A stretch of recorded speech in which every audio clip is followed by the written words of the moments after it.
Have you ever walked through a forest at night, believing you know what you're looking for, only to realize that you don't? In December of 1980, U.S. Air Force personnel stationed in England entered a forest near their base to investigate unexplained lights. What they encountered would become one of the most documented and disputed military UFO cases in history. This is File 002. The events took place near Rendlesham Forest in Suffolk, England.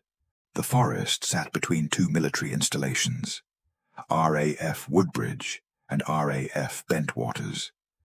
At the time, both bases were operated by the United States Air Force.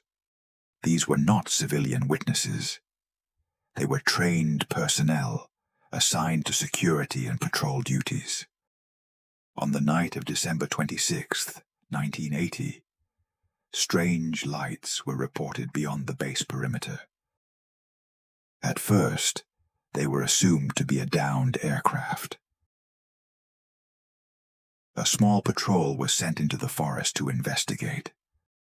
As they moved between the trees, they reported seeing lights moving silently through the woods. Some described a glowing object with a smooth surface and colored lights. It appeared to maneuver intelligently, changing direction without sound.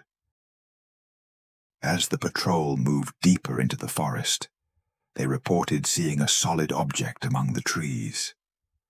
It was described as metallic, smooth in shape, and emitting a soft, pulsing light. The object appeared to maneuver silently, changing position without any visible means of propulsion. No photographs were taken. What remains are descriptions recorded at the time. The following morning, the area was inspected. Investigators reported 3 shallow indentations in the forest floor. Branches above the site were broken. Radiation levels were measured slightly above background levels.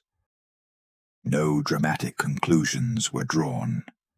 The findings were documented and noted. The next night, the lights appeared again.